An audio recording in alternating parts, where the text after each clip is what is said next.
In this module, we are going to introduce one of the basic tools in understanding the geometries in R3, which is the concept of vector fields.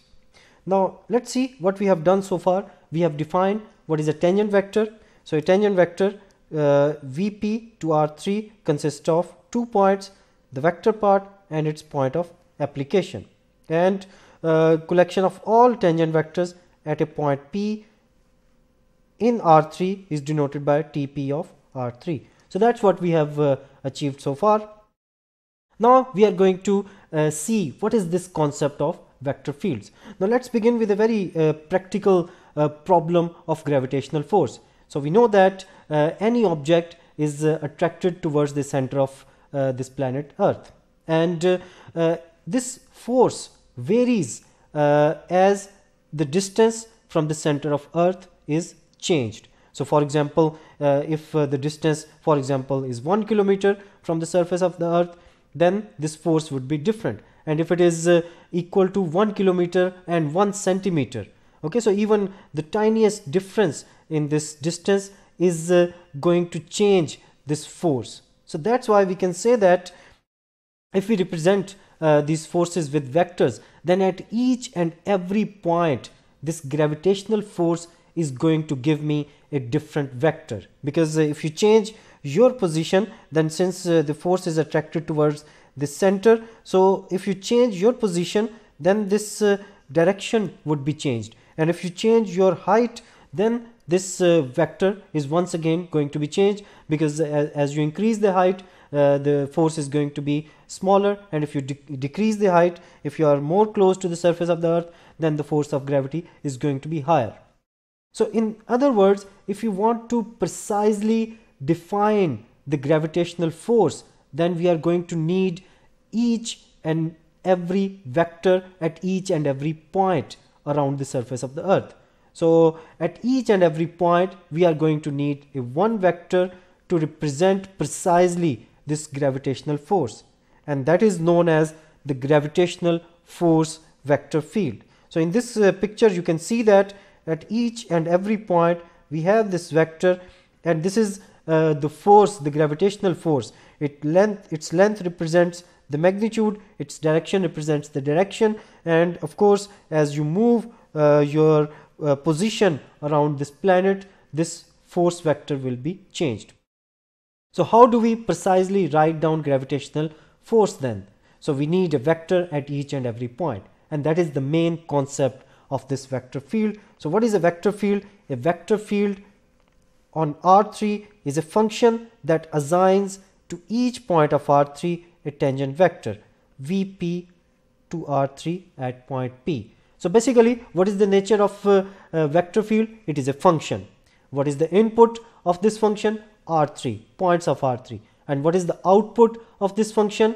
Vectors, tangent vectors. So if we apply at point P, if you apply this function at point P, v of P is going to be tangent vector at point P.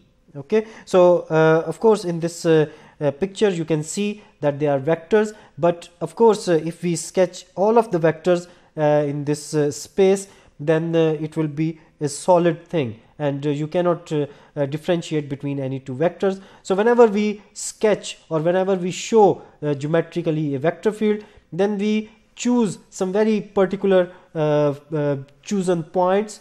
Okay, of course they depend on the kind of vector field that you are dealing with, and at those prescribed points we only sketch the vectors, and that will show us the behavior of that vector field.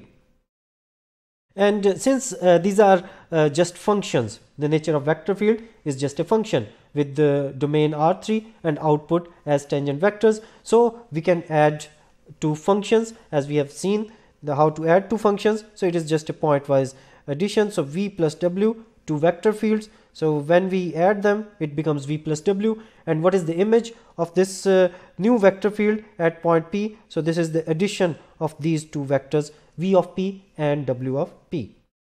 And similarly, we can multiply a real valued function f from R3 to R with a vector field. Now the nature of this function is different. Now it is a function which is real valued. The output is going to be a real number, but the input or the domain is going to be the same, which is R3, points of R3. So FV, so it is going to be a vector field, a new vector field. And how do we find the vector at each and every point? So at point P, the vector defined or given by this FV is going to be equal to V of P, which is a vector because V is a vector field, and F of P, which is going to be a number, which is a number because F is a real valued function. So that's how we multiply a real valued function with this vector field V. Okay, and of course we cannot multiply two vector fields unless you have a way of multiplying vectors, for example dot multiplication, or for example cross multiplication. Okay, so without the concept of multiplication of vectors, we cannot define, for example, the multiplication of two vector fields. Now at any point P, okay, so consider in R3 we have this point P. Okay, now at this point P we have a collection of all tangent vectors, and the collection of all tangent vectors is denoted by TP of R3, which we have shown that it is a vector space isomorphic to R3. Now the question is how to deal with vectors in this vector space. Now when I say how to deal with these vectors, it concerns, it relates to our previous dealing of vectors in R3. So how do we deal vectors in R3? Using these ijk's. Okay, so using these unit vectors known as ijk, and I is a unit vector along x-axis, j is unit vector along y-axis, and k is a unit vector along z-axis. But in this new definition of vectors that we have introduced in our previous module, which is a vector has magnitude, direction, as well as the point of application. So this ijk's doesn't fit in this definition. Now how to rectify this situation, that because we want to deal with vectors at point P. So to rectify this situation and to deal with vectors in this vector space TP of R3, we have a new or improved version of ijk's in at each and every point in R3. So for example, what do? We take this unit vector I and we translate it to this point P. Okay, so for example this I vector, so we can translate this to point P. Okay, now this is no more an I unit vector, so we are just going to call it U1 at point P. And what is this U1? So this has vector part 1 0 0, which is basically the vector I, and the point of application is going to be P. And similarly for J, what are we going to do? So we take this J vector and we want to translate it to this point P, and we call it U2 of P. And what is U2 of P? This has the vector part 0 1 0 and point of application is P. So this 0 has the vector part 0 1 0.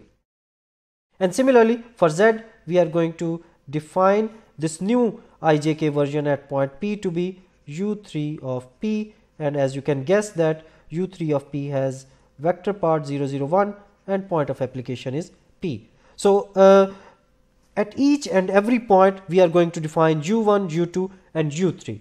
So in other words, if we want a vector at each and every point, it means that we need a vector field. So we need basically three vector fields. We want U1, which will give me a vector parallel to I unit vector at each and every point in R3. And we are going to need U2, another vector field, which is going to give me a vector parallel to J vector at each and every point in R3, and another vector field U3.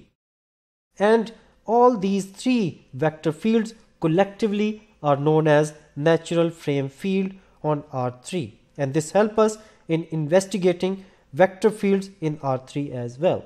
Now what is the definition? As we have seen that this U1 is defined as U1 of course is a function, domain is R3 and output is a tangent vector, and U1 at any point P is 1 0 0 at point P. U2 of P is equal to 0 1 0, which is basically a vector that has the vector part equal to J and the point of application is P. And similarly, u3 of p is 0, 0, 1 p. And for each point p of R3, okay, so that's what we can define. So we call u1, u2, u3 collection of these three vector fields is known as the natural frame field on R3. Now using this frame field, we can write down, for example, examples of vector field, because as you have noticed that we have introduced the definition of vector field, but we haven't done any examples. So we can do the examples very easily by using these three vector fields. Okay, now this lemma is going to help us in finding and understanding examples of vector fields. So what does this lemma says that? It says that if we have any vector field in R3, then this vector field can be written in the following form. So V is equal to V1 U1 plus V2 U2 plus V3 U3. Now the point is U1, U2, U3 are fixed vector fields, so they are not going to be changed. So what will be changing then? Because if we change the point of application, if we change the point in the domain, then V of P is going to be a different vector. So what is the variable in this case? So these V1, V2, V3, which are the Euclidean coordinate functions, so they are changed. Okay, so basically this V1, V2, V3 are functions of x, y, z, because x, y, z are the variables in this space. Okay, so any vector field can be written in the following form. So from this lemma, if we want to write down examples of vector field, then it is very easy. Now we can basically write down infinitely many examples of vector fields. So how do we write them down? So consider this V1, which is a vector field. Just write down a function of x, y, z. So I'm going to write down x plus y plus z, okay, multiplied with u1. So this is our V1 now, plus take another function of x, y, z, let's say x, y, z, multiplication u2. Now this function is our second coordinate function v2, plus consider another function of x, y, z. So I'm going to write down very randomly x square y multiplied with u3. Now this is basically v3, the third coordinate function. Now by choosing these three coordinate functions, we have constructed a vector field in R3. And that's how simple it is now to write down examples of vector field. And later, after the proof of this lemma, we will see that how this representation gives me a vector at each and every point. Okay, at the moment, what we have achieved, we can write down infinitely many examples of vector fields on R3. Now let's see the proof of this simple lemma. If we have a point in R3, then Vp is a tangent vector to R3 at point P. Okay, so in other words, if we write down V of P is equal to V1 of P, V2 of P, V3 of P at point P, then since when we change the point P, this vector is going to be changed in general. So that's why we can say that this V1, this V2, this V3, so they are functions of P, or P has three coordinates. So V1, V2, V3 are functions of x, y, z.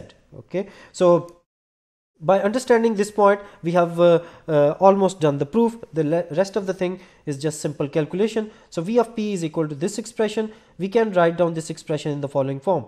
So we can just split this into three parts. The first part is V1 of P 1, 0, 0, of course at point P, V2 of P multiplied by 0, 1, 0, V3 of P multiplied by 0, 0, 1. So for example, this is the same as V1 of P 0, 0 at point P. This is the same as 0 V2 of P 0, plus this is the same as 0, 0 V3 of P at point P. And since they are vectors at the same point P, we can add them and it will be equal to this expression. Okay, so this is equal to, so this expression is u1 of P, this expression is u2 of P, and this expression is u3 of P, and hence we can write them down in the following way. So v1 of P, u1 of P, and up to so on. Okay, so this is going to be equal to, so v1 u1. Now what is v1? It is a real valued function of three variables. And what is u1? It is a vector field. Okay, so we know that if we have a real valued function from R3 to R, and if we have a vector field, then how do we apply this new vector field at any point P? This is equal to f of P, v of P. Now using this definition, we can easily write down in the following way. And similarly for the other two terms. And this is going to be equal to v1 u1 plus v2 u2 plus v3 u3 at point P. So once again we are using this definition that how to add two vector fields. So v plus w of p is equal to v of p plus w of p. And of course, if there are three vector fields, we can extend the definition, and that's what we have applied here. So these three vector fields are applied at the same point P, so we can kind of take common this point P. Now what we have achieved so far, so we have achieved that this vector field V is when applied at any point P gives the same result as this vector field applied at the point P. Now vector field is a function, so how do we prove the equality of functions? So two functions are equal if and only if they are equal at each and every point, and hence we can say that this function V, which is a vector field, is the same as this vector field, and hence our result. Now we can in a compact form we can use the sigma notation to write down our vector fields in the following way. So Vi Ui, and of course I varies from 1 to 3, so this represents this vector field. Now let's consider a very particular example. Now we have chosen this V1 to be xy, V2 to be x plus y, and V3 is x, y, z. Now let's try to find out the vector at point 1, 2, 3 that this vector field gives us. Okay, so for that what do we do? So we multiply. Okay, so let's apply V at point 1 to 3. So this is going to be equal to, so xy applied at 1 to 3. Okay, so xy is a function and we are applying it at 1 to 3, and then u1 at point 1 to 3 plus x plus y, another function of xyz applied at 1 to 3, and multiply it with u2 of 1 to 3. And the third term is going to be apply this xyz at point 1 to 3 and multiply this number, output is going to be a number, with u3 of 1 to 3. Okay, so what is xy of 1 to 3? So x, value of x is 1, value of y is 2, so xy is going to be 2, and u1 of 1 to 3 is going to be 1 0 0 at point 1 to 3. Now let me, just to simplify our notation, let me say this point is P. So this is 2 multiplied by 1 0 0 at point P, plus, so x is 1, y is 2, so 1 plus 2 is going to be 3, so 3 0 1 0. Okay, so 0 1 0 at point P, plus xyz is going to be equal to 6, so 6 multiplied by 0 0 0 1 at point P. So we can just add 2 0 0 P plus 0 3 0 at point P plus 0 0 6 at point P. So this is going to be equal to 2 3 6 at point P. Now let me write down the coordinates of the point P. So that's what we get. Okay, so this is a vector field. We should get a vector at each and every point, and we chose this very random point in R3 1 2 3. So what is the vector that this vector field represents? Is this vector. So this vector is a vector from the point P, which is 1 2 3. So the point of application is going to be 1 2 3, and the vector part is 2 3 6. So the end of or the head of this vector is going to be, just add 1 2 3 with 2 3 6. So it is going to be equal to 3 5 9. So it's a vector from 1 2 3 to 3 5 9, and that's how we find a particular vector at any point represented by a given vector field. Okay, so that's how we calculate. Now in differential geometry, so the word differential represents that we are going to impose some sort of differentiability on our functions. So vector field is a function and we want to impose the condition of differentiability. So we say that a vector field is differentiable if all of its coordinate functions are differentiable or infinitely differentiable. Okay, so whenever we say differentiable here, it means infinitely differentiable. In other words, it is C infinity function, and we always assume from now onwards, whenever we are dealing with the vector fields, they are going to be differentiable vector fields. Now in this module, we have seen and introduced this new concept of vector fields, which is a function which gives us a vector at each and every point in R3. Now we will be dealing with some very particular kind of vector fields while discussing the geometries of curves and surfaces in R3.